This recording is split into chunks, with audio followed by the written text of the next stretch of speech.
guys, welcome back to my channel. Saya Hirka Natalia Wargono dengan NPM A1A022069 dari Pendidikan Bahasa dan Sastra Indonesia Universitas Bengkulu.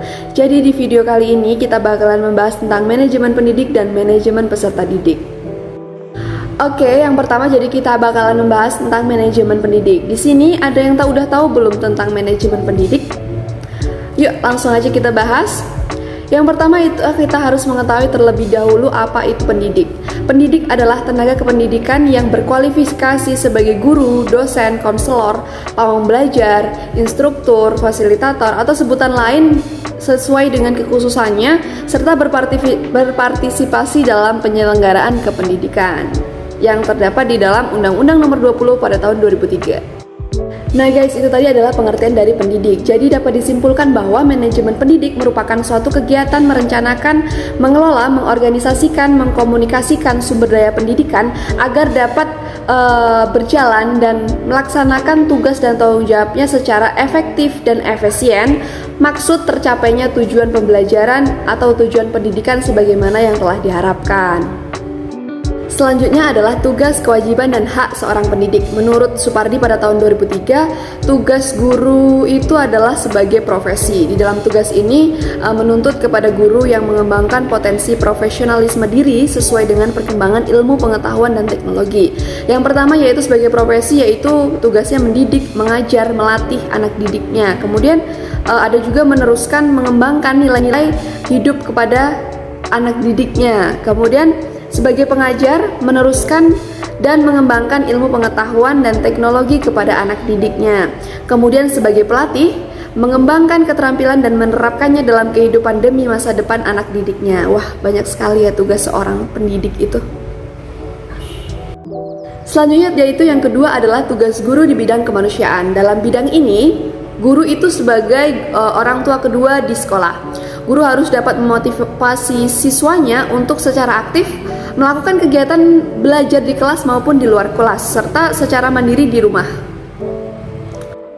Dan yang ketiga adalah tugas guru di bidang kemasyarakatan, yaitu mendidik, mengajar masyarakat untuk menjadi warga negara yang bertanggung jawab dan menjunjung tinggi moral, sosial maupun keagamaan dan menjadikan anggota masyarakat sebagai insan pembangun negeri kita ini. Selain memiliki tugas, pendidik juga memiliki kewajiban yang telah diatur di dalam Undang-Undang Nomor 20 pada tahun 2003. Yang pertama adalah menciptakan suasana kependidikan yang bermakna, menyenangkan, kreatif, dan dinamis, serta dialogis. Kemudian mempunyai komitmen secara profesional untuk meningkatkan mutu pendidikan. Yang ketiga adalah memberikan teladan dan menjaga nama baik lembaga, profesi, dan kedudukan sesuai dengan kepercayaan yang diberikan kepadanya. Setelah seorang guru telah memenuhi kewajibannya, dia juga harus berhak mempunyai suatu hak dari seorang pendidik tersebut yang telah diatur juga di dalam Undang-Undang Nomor 20 pada tahun 2003. Haknya yang pertama adalah penghasilan dan jaminan kesejahteraan sosial yang pantas dan memadai. Kemudian yang kedua yaitu penghargaan sesuai dengan tugas dan prestasi kerjanya. Kemudian pembinaan karir sesuai dengan tuntutan pengembangan kualitas. Yang keempat adalah perlindungan hukum dalam melaksanakan tugas dan hak atas hasil kekayaan intelektualnya. Ini sangat penting sekali ya guys. Dan yang kelima adalah kesempatan untuk menggunakan sarana prasarana dan fasilitas pendidikan untuk menunjang kelancaran pelaksanaan tugasnya. Jadi itu adalah hak seorang pendidik. Selanjutnya, guru juga memiliki sebuah peran. Di sini ada beberapa peran guru sebagai pendidik, yaitu guru sebagai pendidik, guru sebagai pengajar, guru sebagai pembimbing, guru sebagai pelatih, guru sebagai penasehat, guru sebagai model dan teladan, guru sebagai korektor, guru sebagai organisator, guru sebagai motivator, guru sebagai fasilitator, guru sebagai pengelola keras, guru sebagai mediator, guru sebagai evaluator. Wah, sangat banyak sekali ya teman-teman tugas guru, peran guru. Luar biasa. Nah, materi selanjutnya adalah penguasaan kompetensi pendidik. Menurut Supardi pada tahun 2013, penguasaan kompetensi dasar ini adalah 10 versi CBTE. Kemudian oleh Departemen Pendidikan Nasional dijadikan sebagai profil kompetensi dasar guru di Indonesia, yaitu yang pertama penguasaan bahan. Kemudian yang kedua mengelola program pembelajaran, kemudian yang ketiga adalah pengelola kelas, kemudian menggunakan media sumber belajar, kemudian menguasai landasan-landasan kependidikan. Dan yang keenam adalah mengelola interaksi pembelajaran. Selanjutnya adalah menilai prestasi siswa untuk kepentingan kependidikan, kemudian mengenal fungsi pelayanan, bimbingan, dan penyuluhan, serta mengenal dan menyelenggarakan administrasi sekolah. Kemudian yang terakhir adalah memahami prinsip-prinsip dan mentafsirkan hasil-hasil penelitian pendidikan guna keperluan pengajaran. Kemudian yang kedua yaitu penguasaan kompetensi pedagogik, kepribadian sosial, dan profesional. Dalam Peraturan Menteri Pendidikan Nasional Nomor 16 Tahun 2005 mensyaratkan kompetensi yang harus dimiliki oleh seorang guru adalah kompetensi pedagogik adalah kemampuan pemahaman guru terhadap peserta didik, perencanaan pelaksanaan pembelajaran, evaluasi hasil belajar, dan mengembangkan peserta didik untuk mengaktualisasikan berbagai potensi yang dimilikinya. Kemudian yang kedua yaitu kompetensi kepribadian adalah kemampuan guru secara profesional yang tercantum pada kepribadian yang mantap, stabil, dewasa, arif, dan berwibawa, menjadi teladan bagi peserta didik dan berakhlak mulia. Kemudian selanjutnya adalah kompetensi sosial, adalah kemampuan guru dalam berkomunikasi dan bergaul secara efektif dengan peserta didik, sesama pendidik, orang tua wali peserta didik, dan masyarakat. Kemudian yang terakhir adalah kompetensi profesionalismenya, adalah kompetensi dasar tentang disiplin ilmu yang dipelajarinya untuk yang menjadi bidang spesialisasinya, baik penguasaan teoritis maupun praktis. Kemudian didaktis, metodik, psikologis, keterampilan perencanaan dan pengelolaan, serta kemampuan mengevaluasi hasil belajar mengajar. Selanjutnya adalah rekrutmen dan seleksi guru dan staf, yaitu kriteria dasar seleksinya rasional, ilmiah, objektif, berpedoman pada laporan analisis pekerjaan dan rencana perekrutan pegawai, kemudian efisien dan efektif, memperhatikan peraturan dan ketentuan yang berlaku, dilakukan secara objektif dan jujur, kemudian dilakukan secara profesional. Ada 5 cara dan metode seleksi. Yang pertama ada seleksi persyaratan administrasi, kemudian seleksi pengetahuan umum, kemudian seleksi psikologi, kemudian seleksi wawancara, dan seleksi referensi. Kemudian tujuan dari rekrutmen dan seleksi guru dan staf ini adalah untuk menetapkan kebutuhan rekrutmen organisasi masa sekarang dan yang akan datang, hubungannya dengan perencanaan SDM dan job analysis. Kemudian untuk meningkatkan sejumlah calon pelamar kerja dengan biaya minimum. Kemudian untuk membantu meningkatkan angka keberhasilan dari proses seleksi dengan menurunkan sejumlah pelamar kerja yang bermutu rendah atau underqualified, atau bermutu terlalu tinggi atau overqualified dengan jelas. Kemudian yang terakhir adalah untuk membantu menurunkan kemungkinan pelamar kerja yang setelah direkrut dan diseleksi akan hengkang dari sekolah. Selanjutnya, untuk memenuhi tugas tanggung jawab organisasi bagi program tindakan persetujuan dan hukum lain serta kewajiban sosial.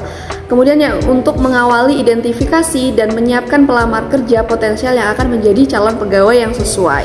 Kemudian yang terakhir adalah untuk meningkatkan keefektifan organisasi dan individu untuk mengevaluasi keefektifan teknik pencarian rekrutmen dan beragam dari semua jenis pelamar kerja. Nah guys, itu tadi adalah materi yang pertama. Nah, kita masuk ke dalam materi yang kedua, yaitu manajemen peserta didik. Nah, dari teman-teman sekalian udah tahu belum apa itu manajemen peserta didik? Yuk langsung aja kita bahas. Nah, kalian udah tahu belum apa itu pengertian dari manajemen peserta didik itu sendiri? Kita harus tahu dulu tuh, apa itu peserta didik? Menurut Asmedri pada tahun 2014, peserta didik adalah orang atau individu yang mendapatkan pelayanan pendidikan sesuai dengan bakat, minat, kemampuan agar tumbuh dan berkembang dengan baik serta mempunyai kepuasan dalam menerima pelajaran yang diberikan oleh gurunya.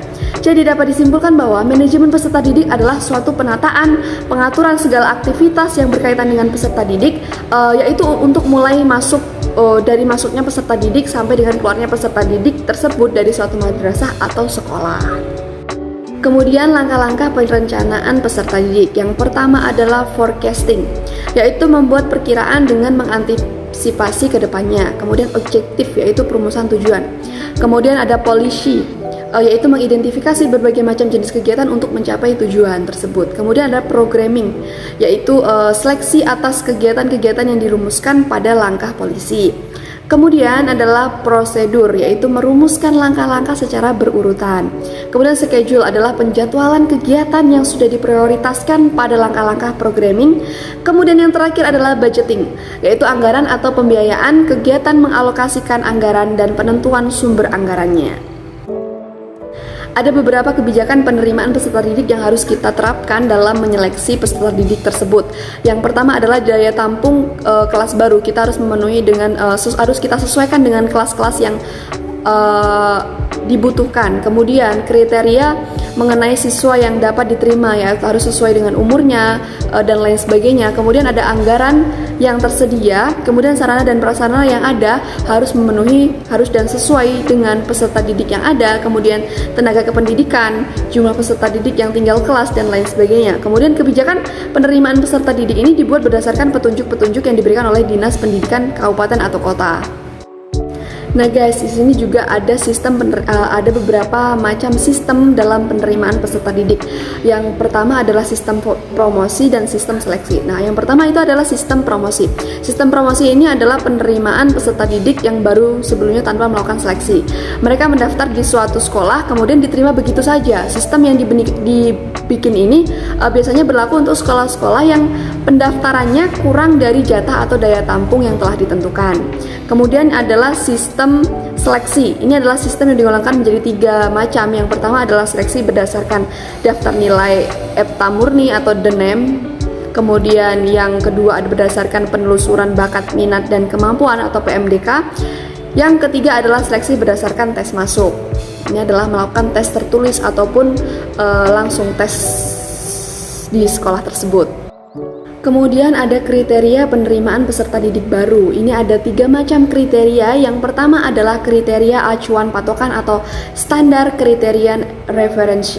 Kemudian merupakan suatu penerimaan peserta didik baru yang didasarkan atas patokan-patokan yang telah ditentukan sebelumnya.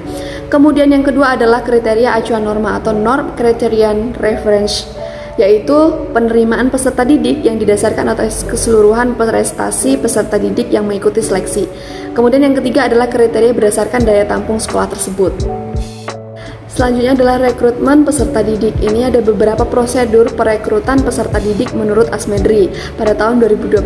Yang pertama adalah pembentukan panitia penerimaan peserta didik baru tersebut agar berjalannya sesuai dengan rencana yang diinginkan. Kemudian rapat penerimaan peserta didik baru, kemudian pembuatan atau pengiriman pemasangan pengumuman agar orang-orang tahu gitu kita telah membuka pendaftaran untuk peserta didik baru. Kemudian peserta didik baru mendaftar. Kemudian seleksi peserta tersebut, apakah peserta tersebut layak untuk bersekolah di sekolah kita. Kemudian rapat penentuan peserta yang diterima, kemudian pengumuman peserta didik yang diterima di sekolah tersebut, kemudian pendaftaran ulang peserta didik baru yang diterima agar kita mengetahui beberapa orang-orang yang benar-benar ingin bersekolah di sekolah tersebut. Kemudian orientasi peserta didik itu adalah orientasi yang merupakan pengenalan situasi dan kondisi sekolah yang diberikan kepada peserta didik, atau yang kita sebut dulu adalah MOS.